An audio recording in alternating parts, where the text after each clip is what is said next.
favor que, permítame, no, no es aquí. Pues el licenciado Andrés me pidió que lo cubriera el día de hoy y pues vamos a, fíjense que estoy intentando precisamente silenciarlo, disculpen jóvenes. Pues fíjense que el día de hoy, pues el licenciado Andrés me pidió favor de que lo cubriera mientras él, pues se reincorpora a la clase.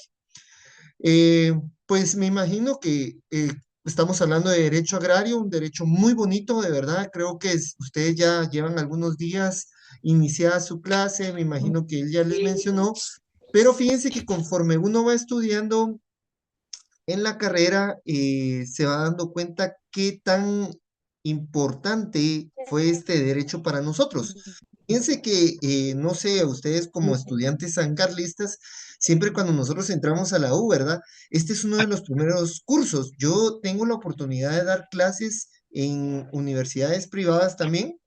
Y fíjense que en las universidades privadas precisamente este curso no se toca, no se menciona o incluso no lo dan.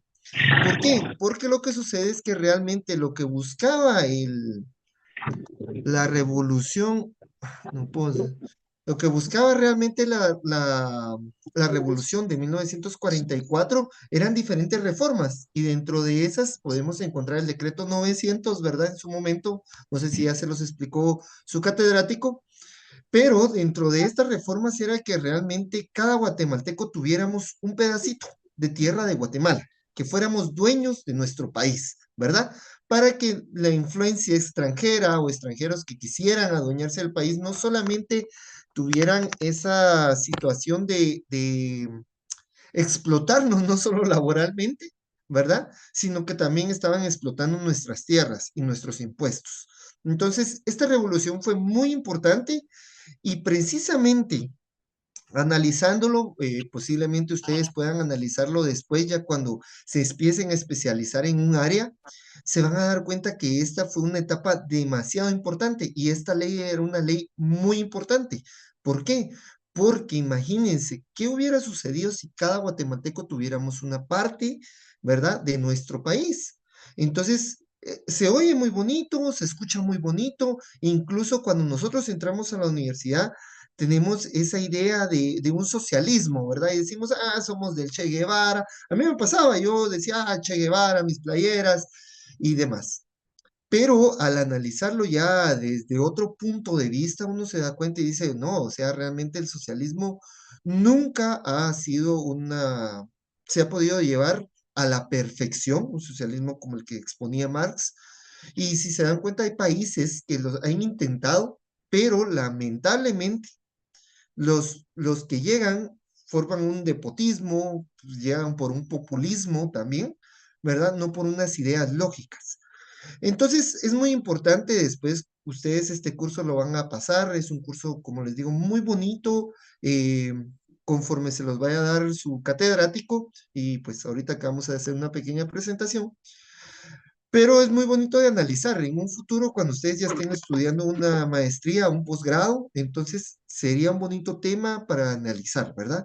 ¿Qué sucedería si Guatemala, pues esta ley de verdad hubiera nacido? Si se hubiera promulgado, ¿qué hubiera sucedido, verdad?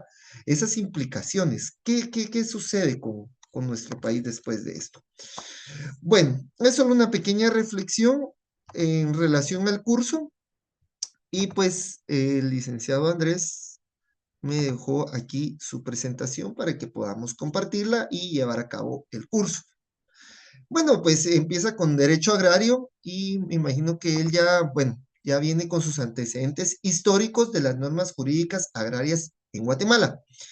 Fíjense que nosotros hablamos o pensamos, ¿verdad? Que cuando entramos a la universidad, no sé si a ustedes les ocurrió lo mismo, y empezamos con derecho agrario y decimos, bueno, del derecho agrario deviene del decreto 900, que en la revolución de octubre de 1944 nos metieron en la idea de que si esto ocurría por la bananera también, que era parte de Estados Unidos, por aquella cuestión ferroviaria, que también era parte de Estados Unidos, pero fíjense que los guatemaltecos hemos sido muy buenos en derecho, aunque no lo creamos. Y fíjense que incluso nuestras leyes son copia de países como Colombia, de ideas de Argentina, de ideas de España, pero fíjense que yo tengo la oportunidad, les cuento, doy posgrado por si algún momento les toca estudiar, pues me van a encontrar a mí por ahí, tal vez sea su maestro. Y fíjense que cuando ya analizamos esto, precisamente el derecho laboral en Guatemala venía dando pasos agigantados. El derecho, todo derecho se marca el derecho moderno después de la Revolución Francesa. Pero Guatemala tiene una evolución increíble en lo que es derecho laboral, pero en derecho agrario nosotros también. El problema que vivimos como guatemaltecos es que nuestro país no es un país industrialmente o que tiene grandes extensiones o una población inmensa como para protegernos, ¿verdad?, de una invasión extranjera. Entonces, mucha gente, muchas potencias mundiales le han metido mano a Guatemala. Y al meterle mano, entonces modifican nuestras leyes, empieza la corrupción, pues unos queremos tener más dinero que otros, ¿verdad? Y se inicia esa corrupción, ¿verdad? Entonces, vamos a encontrar que existen antecedentes históricos de las normas jurídicas agrarias en Guatemala, previo incluso a la Revolución de 1944. Y entre estos podemos hablar que la organización de la tierra en la época prehispánica, la época prehispánica se refiere a la época antes de la conquista española. Imagínense, estábamos hablando nosotros previo a una conquista española, ¿verdad? Cuando habitaban eh, nuestros pueblos mayas, ¿verdad? Por ejemplo.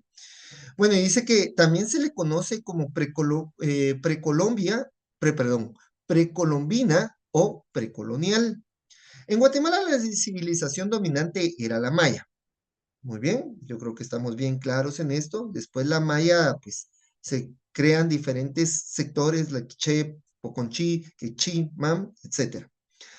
Y pues respecto a la tierra, manejaban tierras comunales entre sus mismos pueblos, pero sí imponían limitaciones con otros pueblos mayas. Por ejemplo, entre los cachiqueles y los quichés eran diferentes pueblos. Estos no compartían su tierra. Lógicamente, pues estamos hablando, como llevémoslo a la época moderna, pues estamos hablando de dos culturas parecidas, pero al mismo tiempo con grandes rasgos de diferencia. Tipo Salvador, Honduras, nosotros tenemos nuestra tierra y nuestras leyes van a ser para los que habitemos aquí, dentro de nuestras tierras, ¿verdad? Sean colombianos, hondureños, mexicanos, toda vez esté dentro de Guatemala, vamos a ser competentes aquí. Y pues entonces ya se daba esta organización de la tierra. ¿Qué quiere decir? Ya existía una división entre los pueblos precolombinos, ¿verdad? O pueblos previo antes a la colonización española. Estamos hablando de los pueblos ancestrales. Dice que los mayas usaban la tierra, tenían que pagar un impuesto a los sacerdotes que dirigían cada pueblo y destinar ciertos frutos para sus actividades religiosas. Los mayas eran politeístas, realizaban sacrificios no como los aztecas, que los aztecas ellos realizaban sacrificios de sangre.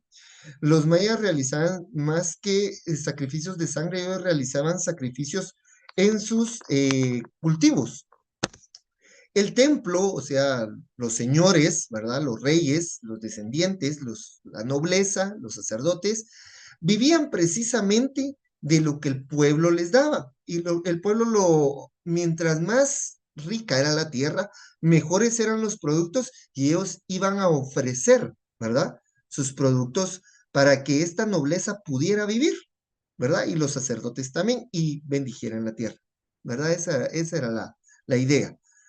Por supuesto, habían señores feudales, ya hablamos de un feudalismo aquí, creo que está de más explicarles el feudalismo, pero voy a explicárselos. El feudalismo, pues quiere decir que era un señor y este señor, cada, ¿cómo decirles? No, obrero no es, cada jornalero tenía su porción de tierra y no solamente él vivía de esa tierra, sino que le tenía que ir a rendir tributo. ¿Y cómo le pagaba a ese feudal? Le pagaban con su cosecha. Oigan, claro, eso sí, no, aquí todavía no es feudalismo, pero es muy parecido al feudalismo. ¿Quiénes dominaban esto? Los nobles, los sacerdotes, ¿verdad? Y el pueblo era quien entregaba sus ofrendas, que eran el producto de la tierra. Las autoridades de los pueblos sí llegan a tener su propia tierra fuera de la comunal.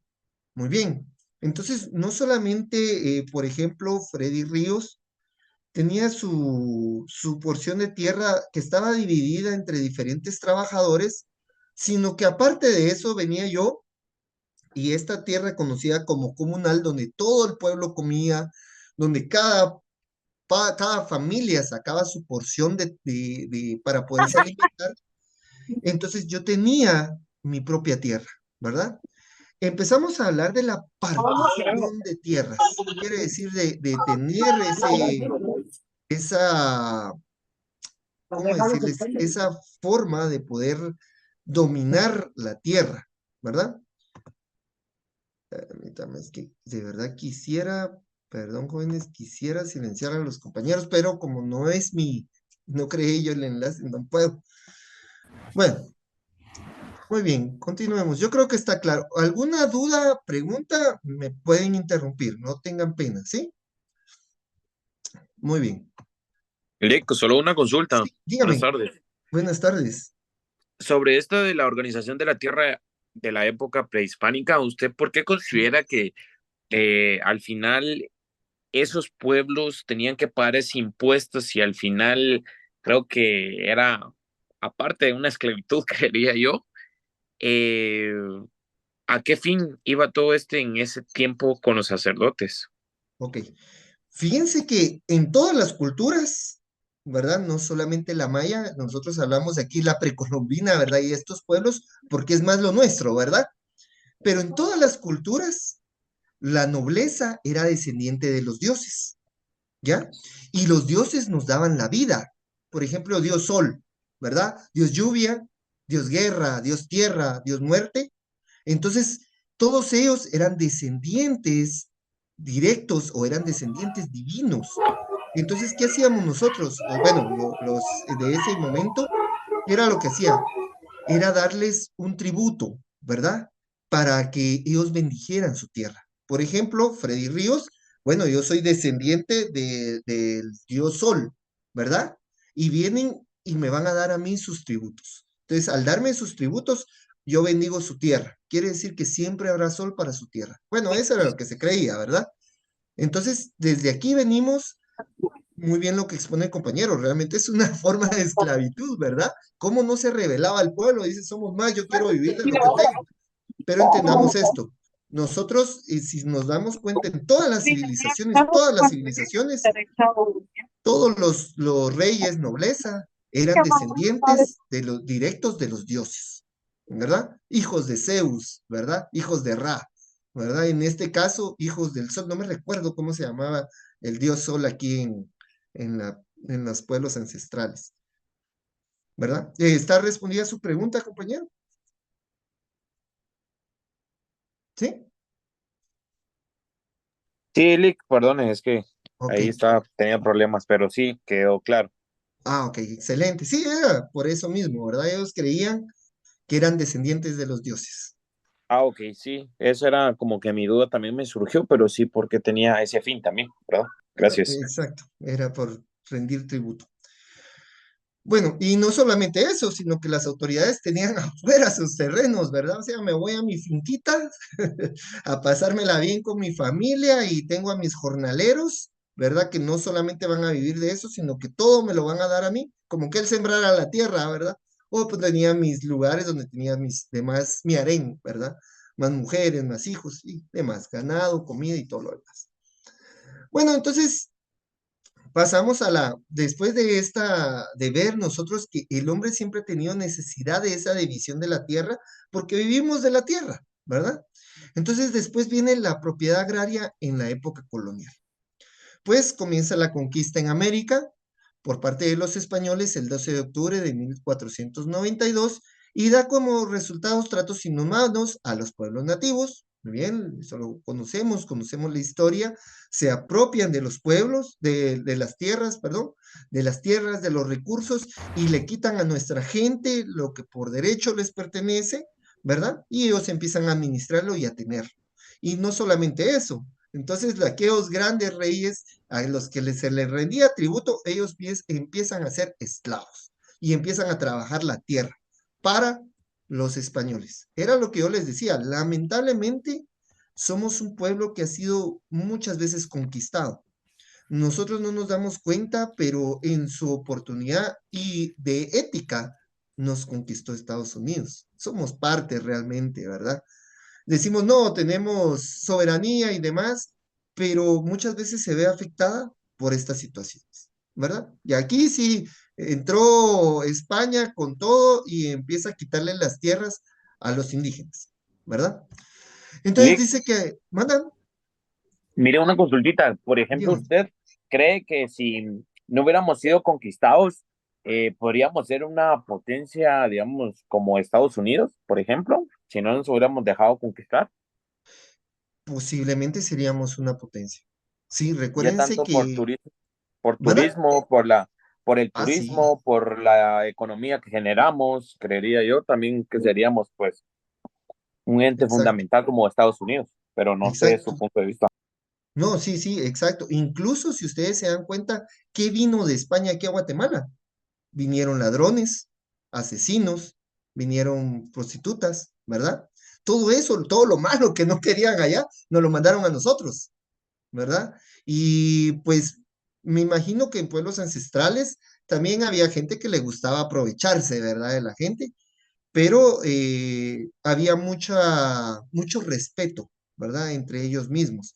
Lamentablemente, pues ya esa mezcla, ¿verdad? Con los españoles y con demás, nos ha vuelto, pues, corruptos. Bueno, también que les gusta a uno el dinero. Pero, bueno, entonces encontramos que aparece un descontento, dice, entre Portugal y España en la conquista. Y se alegaba violación al Tratado de las Alcobadas relacionado a la paz entre ambos estados, lo cual incluía sus rutas de navegación. España dice que de no haber violentado el tratado porque no navegó en aguas portuguesas. Tras diversas disputas, ambos monarcas acuden a la mediación del Papa eh, Alejandro VI para poner fin a la disputa. Y después se promulgan las bulas alejandrinas o las bulas del Papa Alejandro VI, que fueron estas cuatro bulas emitidas por el Papa. Bueno, antes de pasar a esto, cuando empezamos a partir la tierra, ¿verdad? Viene España y se apropia de un gran terreno porque son los primeros en venir aquí a América, pero también vienen los ingleses y empiezan también a agarrar porciones de tierra. Vienen los portugueses y también toman porciones de tierra. Se forman guerras entre estas potencias, las guerras anglo-hispánicas creo que se llaman, y pierde España parte de México y le cede a Inglaterra esa parte de Texas, Arizona y toda esa parte. Después vienen los gringos y pelean contra México y le quitan Nuevo México. Posteriormente, entonces, vamos viendo que las mismas guerras entre ellos, porque no se respeta la tierra, porque los problemas han sido por la tierra, ¿verdad? Entonces, ¿qué sucede? Que poco a poco estos países, estas potencias, empiezan a pelearse las tierras, empiezan a tener problemas, pero los portugueses y los españoles comparten algo, que es el catolicismo, ¿ya? Con los ingleses no se compartía esto, porque en Inglaterra, no sé si se recuerdan ustedes, Enrique V no podía tener hijos y no podía divorciarse, ¿verdad? El divorcio sí estaba dado, pero era un divorcio cuando, por ejemplo, la mujer moría y demás. Entonces él vino y se casa, creo que 4 o 5 veces, ustedes lo pueden estudiar, es una historia pues un poquito bonita. Y de ahí nace la primera reina, Isabel, si no estoy mal, la primera reina, porque han habido varias. Y él se desprende de esa iglesia, de la iglesia católica. Y el máximo representante, según la iglesia católica, de Dios en la tierra es el Papa. Entonces la ventaja que tienen los españoles y los portugueses es que sí se pueden poner de acuerdo. Me imagino que existieron algunos roces entre ellos, pero no hubo una guerra como la que existió contra Inglaterra, ¿verdad? De España a Inglaterra. Entonces, nacen las bulas papales, que fueron 4. Y estas bulas son la breve inter caetera, y que dice que el Papa otorga a los reyes católicos el dominio sobre las tierras descubiertas y sobre las que aún no estaban descubiertas. Otorgó también el dominio comercial a los reyes católicos sobre esas aguas. Muy bien, o sea, el Papa puede promulgarlo, como les digo. ¿Quiénes lo van a respetar? Los católicos en ese entonces, que serían los portugueses y los españoles, no así los ingleses. Un claro ejemplo vemos en diferentes islas del Caribe y el más cercano, Belice, ¿verdad? No les importó, ¿verdad? A los ingleses. Nace también la bula menor intercaetera, que fijó límites meridionales al oeste entre las tierras conquistadas y por conquistar. Es decir, ya no tenían que ser solo tierras descubiertas por españoles, sino todo lo descubierto en esa área pertenecía a la corona española. Como les digo, nuevamente el Papa dice, bueno, esto incluso se inclinó por los reyes de España. Por eso es que Portugal solamente se quedó con una pequeña porción. Y lo podemos ver en Brasil, ¿verdad? Ellos se quedaron prácticamente con esa parte. Incluso antes era un pequeño pedazo también de Uruguay, pero diferentes guerras que existieron en América del Sur fueron que lograron la independencia de Uruguay para mantener la paz entre Argentina y Brasil, ¿verdad? Y paraguayos también. Entonces, ¿qué sucede? El Papa viene y promulga estas bulas papales, que son 4 bulas papales, que ya estamos hablando también de derecho agrario. ¿Por qué? Porque es repartimiento de tierra en la época colonial o conquista, ¿verdad?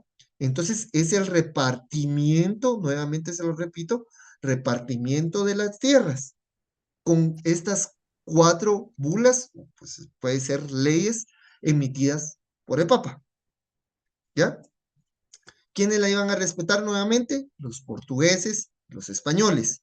No así los ingleses, franceses y los holandeses, también vinieron holandeses, ¿verdad? Ya ellos, los ingleses se despegaron de la Iglesia Católica, los franceses no tenían corona, ¿verdad? ¿Se recuerdan? En ese momento ya empezó a haber muchos problemas, pero bueno, continuemos. Ahí, si me quieren interrumpir, ya saben.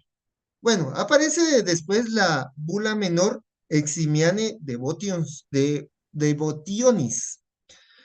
que reafirma el dominio sobre lo descubierto y lo que está por descubrirse, dando a los reyes católicos los privilegios mismos de los reyes portugueses sobre los territorios conquistados. Quiere decir que compartían aparentemente igual todos los territorios conquistados, pero lo que estaba por conquistarse y ya tenía bandera española era de España, ¿verdad? Los portugueses se dedicaron especialmente a lo que ahora conocemos como Brasil, mientras que los españoles ya habían abarcado todo, ¿verdad? Y a los portugueses no les interesaba tener problema con los británicos, entonces los dejaron a ellos que se quedaron con la parte norte, ¿verdad? Del continente, y lo demás iba a ser de Portugal, lo que estamos hablando es sur. Aparece también la bula Dudum Siquem, que amplía el dominio de las tierras de Asia descubiertas desde el occidente. No se encuentran registros, papeles de esta última bula.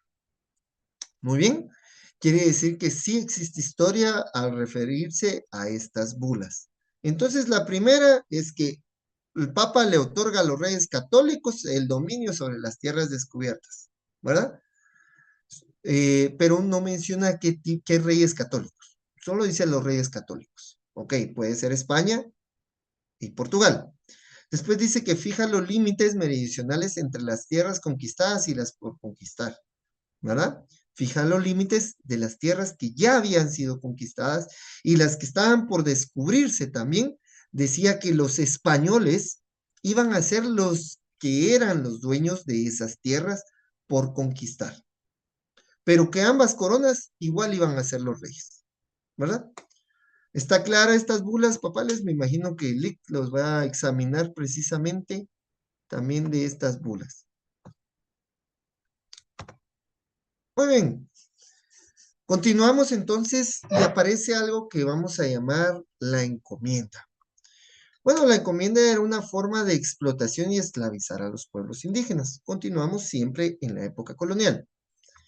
Dice que se buscaba organizar las tierras dándoselas a los españoles para que estos hicieran esa tarea en donde había una cantidad determinada de indígenas para que éste los adoctrinara y convirtiera al cristianismo. Cuando hablamos de esto, fíjense jóvenes que lamentablemente, bueno, yo me imagino que muchos de ustedes saben esto, que los trajes típicos, ¿cómo nace un traje típico? Los trajes típicos nacen precisamente en este momento, ¿ya? ¿Y por qué nace en este momento? Porque los españoles o los conquistadores intentan distinguir, ¿verdad? Una etnia de la, perdón, intentan distinguir una tribu de la otra. Entonces dicen, bueno, a los de Chimaltenango, ¿verdad? O los cachiqueles, pueden decirles, les vamos a dar tal tipo de vestimenta. Aquí nace el traje típico, el que nosotros conocemos como traje típico y que decimos, oh, qué bonito, porque sí es muy bonito, ¿verdad? Y lo usan los pueblos ancestrales aquí, ya lo adoptaron, pero era lógico, antes no, como ellos no usaban esos trajes previo a la venida de los españoles, sino que estos trajes fueron dados como uniformes, ¿verdad? Por los españoles para distinguir a las diferentes tribus. Incluso, fíjense que cuando era el tiempo de la conquista, hablamos de diferentes, pues se puede mencionar razas, ¿verdad? O etnias, y lo que hacían los españoles, y lo que debe de, bueno, no debe, ¿verdad? Lo que hacían los españoles es tratar de segregar, ¿verdad? A los conquistados. ¿Y cómo se segregan estos pueblos? Pues los españoles ponían un indígena del altiplano, un negro, un indígena de tierras del sur, ¿verdad? Y otra de la central, ¿sí? Los iban rotando, o sea, no ponían a dos indígenas del altiplano o de dos personas de la misma etnia, se puede decir, y por eso se crea el traje típico, ¿verdad? Para poderlos distinguir. ¿Quiénes crean el traje típico? Los españoles, para poder distinguir de qué tierra era. Por ejemplo, a Freddy Ríos le dan Cobán, entonces yo vengo y digo, bueno, pongámonos de acuerdo con Cristina Torres, pongámonos de acuerdo, ella va a manejar el área Chimaltenango. Entonces yo a mis esclavos les voy a poner este uniforme y que ellos lo hagan, para más fregar, y que ellos lo hagan. Viene Cristina Torres y dice, ah, muy bonito, entonces yo también les voy a poner este uniforme y que ellos lo hagan. Imagínense cuánta mano de, cuánta dinero también se ahorraban los españoles que los indígenas o los pueblos ancestrales hicieran sus propias, ¿verdad? Vestimentas. Muy bien. Aparte de eso, pues los adoctrinaban al cristianismo tratando de abolir totalmente sus creencias religiosas, ¿verdad? Esta es una forma, incluso esto lo que ellos intentaron hacer es una forma, lo que ahora podríamos o conocemos como genocidio. El genocidio, su objetivo es eliminar, ¿verdad? Un grupo étnico. Ellos lo estaban buscando. Muy bien. Pero Licenciada, dice que, buenas noches. buenas noches, dígame, Sí, mucho gusto. mucho gusto. Tomando en cuenta lo que usted está mencionando sobre los trajes típicos, quiere Ajá, decir que entonces no son propios de la cultura maya, porque fueron impuestos y fueron una idea de los españoles. No tendría que ser algo con lo cual identificarse como parte de su cultura. sí. O sea, si lo miramos así, sí. Eh, lo que sucede es que el pueblo, pues, hablemos lo que es, el pueblo maya, ¿verdad? Lo adoptó como propio, ¿sí? la adoptó como propio. Aunque, perdón que lo Ajá, interrumpa, yo dígame, dígame. entiendo que ya en esa época ya no eran mayas como tal, o sea, ya la Ah, civilización sí, maya había desaparecido. Entonces, em, son descendientes de los mayas. sí, y aunado a eso, entonces, si el traje típico fue impuesto, entonces ya no, o sea, no sé entonces dónde está allí el que hayan adoptado eso como parte de su cultura y se defienda como tal, ¿verdad? De tal manera que si se ataca ese tipo de vestimenta, Sí, entonces se mire, genere el un traje tipo típico, de ajá, discriminación. sí, lo que sucede es que realmente el traje maya, mire, lo que tenemos que entender es que en la conquista hubo una segregación bárbara. Por ejemplo, cuando ustedes tengan oportunidad y vayan más adelante, quiero un caso más reciente, ¿verdad? Porque si nos vamos, es un poquito difícil. Por ejemplo, el pueblo israelita. El pueblo israelita ha sufrido mucho, pero lo que han intentado es segregarlo, meterle diferentes culturas, ¿verdad?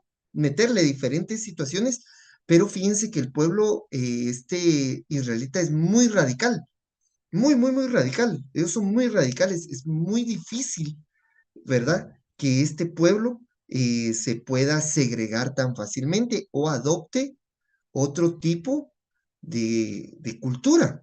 Y lo podemos ver, si ustedes quieren verlo, en un libro fascinante que les aconsejo que lo lean.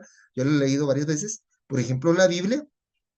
Si se dan cuenta, cuando ellos fueron conquistados por los egipcios, se intentó segregarlos, ¿verdad? Había un montón, no solo egipcios, sino que habían otro tipo de razas, de etnias, perdón, y trataron de segregarlos, pero el pueblo se mantenía muy hermético, incluso hasta se casaban entre el mismo pueblo, no permitían que ingresaran más. Contrario censo, nuestro pueblo, lamentablemente, si estudiamos la historia de nuestro pueblo, de Guatemala, si se dan cuenta, entre nosotros mismos nos traicionábamos, ¿verdad? Lo que sucedió también con los aztecas, ¿verdad? Fueron traicionados por otros pueblos. Lo mismo sucedió con nosotros, ¿verdad? Se recuerdan que otro pueblo, pues, acuchillaba a otro pueblo por la espalda. Entonces, ¿qué sucede? Que no había una identidad como tal, y el español aprovechó esto, el conquistador aprovecha esto, y lo que trata es segregar. ¿Por qué? Porque al segregarlos perdemos identidad. ¿Ustedes han escuchado hay una carretera en La Petapa muy conocida, ustedes? ¿Cómo se llama esta? La avenida Atanasio Tzul, ¿verdad? ¿Ustedes saben por qué se llama Atanasio Tzul? ¿Alguien lo sabe? ¿No? No. Bueno. Atanasio ¿No les podría Utzul, explicar? sí, díganos si iba a compartir, No, les solo compañero. estaba respondiendo su pregunta, que si nos podía explicar, por favor. Ah, bueno. Atanasio Tzul viene y es un indígena del altiplano guatemalteco, que fíjense que cuando viajan los españoles al altiplano guatemalteco, tienen unas batallas muy fuertes, ¿verdad? Por ejemplo, los Man Pocumán era un pueblo muy aguerrido, ¿verdad? Pero no tenían esa vastedad que tenían, por ejemplo, los cachiqueles o quichés. Entonces, esta persona del altiplano guatemalteco se va a la Sierra Madre, ¿verdad? Y tiene forma guerrillas y ataca a los españoles de forma de guerrillas, o sea, así, gotitas, pa, pa. Nunca fue capturado, ¿verdad? Y por eso es que también se trata como un héroe nacional y tiene la avenida Tanisiutzul, ¿verdad? Tiene su nombre. Entonces, lo que quiero llegar con esto es que cuando viene el conquistador, ¿verdad? Lo que no quería es que, por ejemplo, yo, Freddy Ríos, soy póngale, bueno, yo soy de aquí de la capital, pero pongámosle que soy de Quetzaltenango, ¿verdad? No quiero que se siente a la par de, por ejemplo, Cristina Torres, porque también es de Quetzaltenango. Entonces, eso les va a dar fuerza, les va a dar unidad, ¿verdad? Porque van a compartir muchas cosas. O sea, vamos a compartir lo mismo, incluso hasta el mismo idioma, nos vamos a poder comunicar. y muchas veces el español o conquistador no sabía eso. Entonces, ¿qué pasa?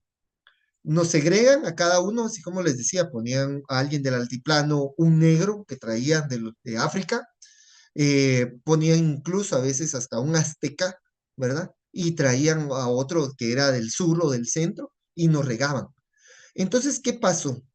Viene el español, ¿verdad? Viene el español, dueño ya de las tierras, por ejemplo, alguien que se volvió dueño hay un lugar en Chimaltenango muy famoso, Zaragoza. La gente, no sé si ustedes han tenido oportunidad de ir, la gente es de ojos claros, hay mucha descendencia de españoles. Ahorita ya está bastante segregado, ¿verdad? Pero pónganle que llega un español ahí y hay un grupo de indígenas, sin importar si son sutuiles, sin importar si son cachiqueles, ¿verdad? Pero ¿qué hace él? Viene y les forma uniformes.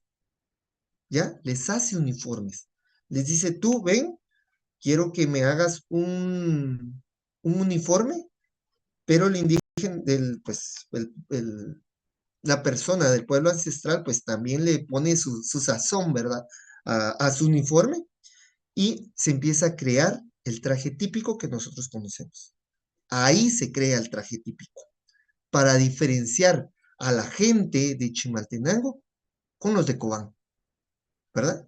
Y se quedan entonces los quichés, por ejemplo, los quichés del lado sur, los quichés del lado occidente y los cachiqueles del lado sur. Y empezamos a crear trajes para diferenciarlas de su región. Y eso mismo crea segregación y falta de identidad para cada uno, ¿verdad? Lógicamente, pues ahora somos guatemaltecos, todos sabemos que lo somos, pero en ese entonces, ¿sí? No sabíamos eso, sino que nos dividíamos. Ah, aquel es de Chimaltenango y yo soy de Cobán. Soy mejor porque allá hay mujeres más bonitas o porque yo tengo más dinero, ¿verdad? Entonces, esa segregación es la que hace que se rompa eso y se crean los trajes típicos como un uniforme, ¿verdad? ¿Qué hace el pueblo indígena? ¿Qué hace el pueblo ancestral?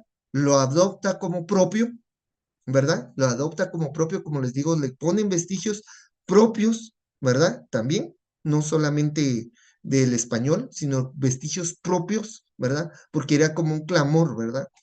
Entonces pone vestigios propios y lo toma como propio.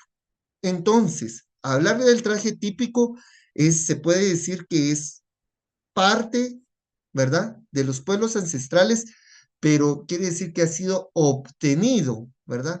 Por una situación como fue la conquista. Es una consecuencia. No sé si me expliqué ahí que el traje típico viene a ser una consecuencia. Sí, muchas gracias, Ok. licenciado. En resumen, sería una consecuencia, tanto que le di vueltas, no sé, pero es una consecuencia de algo que sucedió que fue la conquista. O sea, fue una idea de los españoles, pero de pronto también acá los pueblos ancestrales dieron como su toque o su diferenciación, de tal Exacto. manera pues de adaptarse a ello y sentirse pues identificados con cada... Identificados.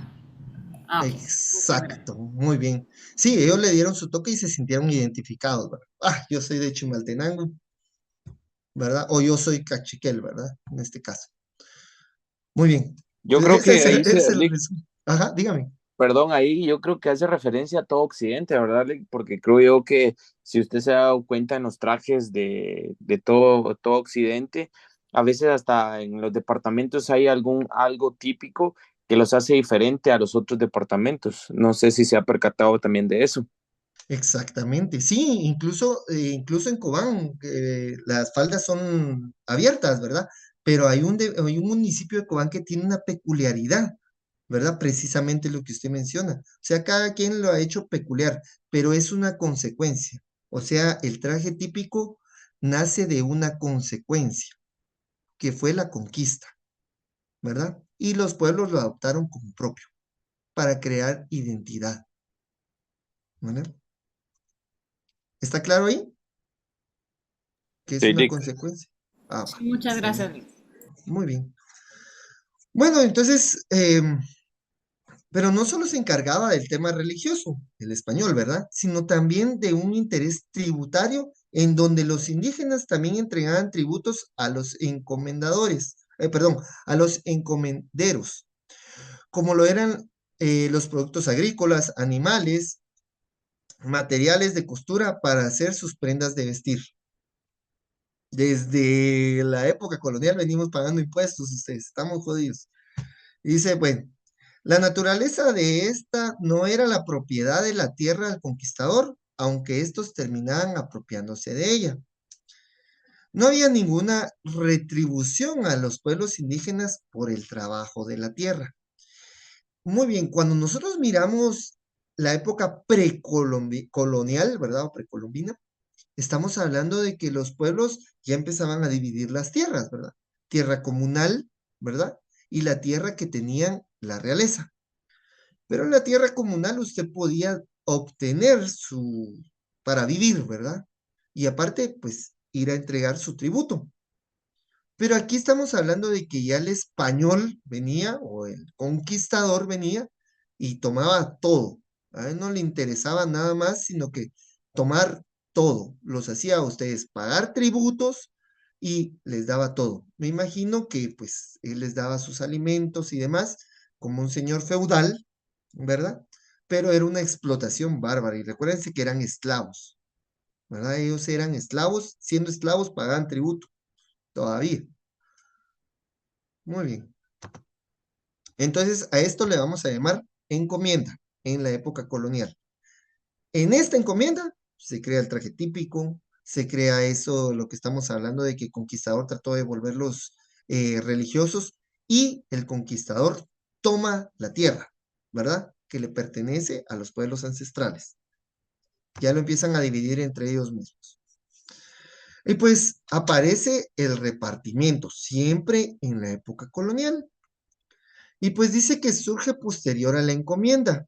Estamos hablando de que estaba la encomienda y entonces esto viene evolucionando. Dice que existía un trabajo forzoso al cual eran sometidos los indígenas. Es un régimen esclavista. A pesar de que los indígenas eran retribuidos por su trabajo, eran tratados como objetos. Todavía no se les daba el rango de persona, ¿verdad? Eran objetos. Acá sí ya existía la propiedad de la tierra por parte de los españoles. Quiere decir que ya había una propiedad de los españoles. Ya le habían despojado de sus tierras a los indígenas y ellos ya eran propietarios de esa tierra. Los españoles dicen que aparte de eso se repartían la propiedad de la tierra, así como a los indígenas que trabajaban las mismas. Quiere decir que empiezan a tomar no solo la tierra como patrimonio, sino que a los indígenas. Un esclavismo, ¿verdad? Mira, yo te doy a tal persona y te doy esta porción de tierra. Sos propietario, yo te extiendo tu título, ¿verdad? Como español. Dice que fue más enfocado a la tierra y a cómo se trabajaba la misma. Y nacen las primeras colonias españolas. Muy bien, esta época ya es un poquito más adelantada a la encomienda. La encomienda, pues, viene Pedro de Alvarado, conquista y a sus principales generales les dice, bueno, vos, José, Christopher, tal, te vas a tierras altas, tierras medias. Los indígenas que estén ahí son de tu propiedad, ¿verdad? Volverlos religiosos o cristianos, ¿verdad? Ponerles su uniforme, distinguirlos de los demás grupos y que empiecen a trabajar la tierra y que empiecen a pagar tributos, ¿verdad? Esa es la encomienda. Ya viene la repartición, evoluciona, ¿verdad? Vamos evolucionando. Aparece la repartición, ¿qué quiere decir? Aquí los señores conquistadores ya son propietarios. En la otra, en la encomienda, al final lo que iban a hacer era arrebatarle la tierra, ¿verdad? Bueno, esta tierra ya es mía. Y punto. No hay discusión.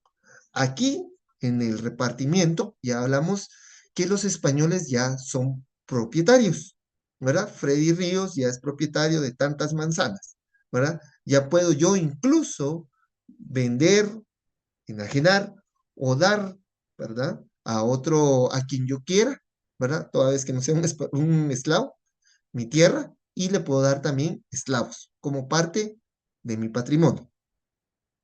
¿Sí? ¿Entendemos la diferencia entre la encomienda y el repartimiento? La diferencia. El repartimiento ya son dueños de la tierra, ¿verdad? Ya toman disposiciones de la tierra y de los esclavos. En la encomienda están transformando al esclavo. Y a la larga, pues, toman la tierra por la fuerza, ¿verdad? Esa es la diferencia. Muy bien. Estamos claros ahí, ¿verdad? Fíjense que en este caso, pues, el Ica Andrés me mandó hasta aquí, ¿verdad? La clase. Eh, pues si se dan cuenta, es una clase muy bonita. Voy a comunicarme con él a ver si ya estará libre. Voy a ir a venir. Y Permítame. disculpe una Sí, consulta. Usted mencionaba que el repartimiento y la encomienda van dirigidos a las personas, o sea, a las, según tengo entendido yo, a los pobladores, o tiene que ver con la propiedad territorial a favor de los españoles. ok. En la encomienda, como bien la palabra lo dice, ¿verdad? Se le encomienda a los conquistadores, o sea, cada conquistador se encomienda a los conquistadores. Primero, el cristianismo de los indígenas, ¿verdad?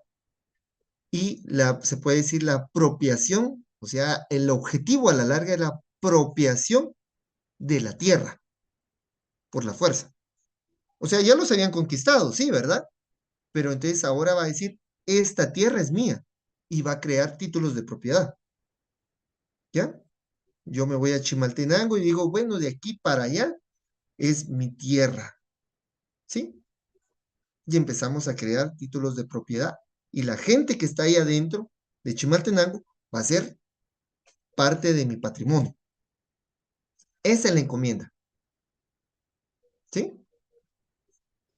El repartimiento quiere decir que yo ya soy dueño de la tierra. O sea, estamos hablando de que ya pasaron los años y yo tengo un título de propiedad que me dice que yo soy dueño de la tierra y que tengo 240 esclavos, ¿verdad? No personas, esclavos. Y puedo vender a los esclavos y puedo vender la tierra. Antes no la podía vender, en la encomienda no la podía vender todavía. En el repartimiento ya puedo venderla, ya soy propietario. ¿Y quedó clara la diferencia? Sí, gracias, licenciada. Ok, muy bien. ¿Alguna otra duda? Bueno, muy bien. Licenciado, Entonces, perdón. dígame. Acá entonces hablamos únicamente de los conquistadores, ¿En qué sentido? en el sentido de que ellos eran los que ya podían, bueno, siendo propietarios como tal, ya podían disponer de la tierra, como vender Exacto. o algo así.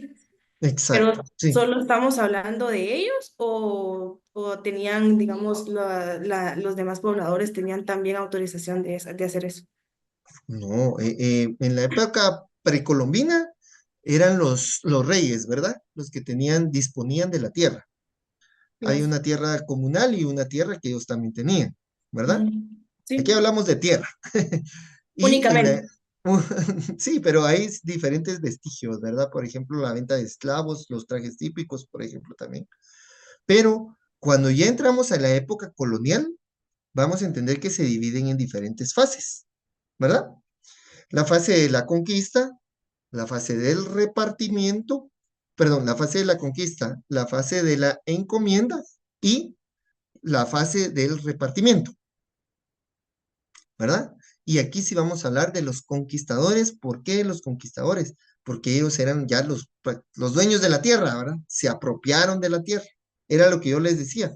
Guatemala, pues, pudimos haber sido de verdad un país muy importante, muy fuerte, pero hemos sido muchas veces conquistados, ¿verdad? Sí, incluso sin darnos cuenta. Pero esta fue, sí, fue sanguinaria, pues entraron y tomaron las tierras por la fuerza, ¿verdad? Sí, gracias, licenciado. Muy bien. Bueno, voy a comunicarme ahorita con su catedrático. Vamos a ver por dónde viene y ahorita no se me vayan a ir. Permítame, jóvenes.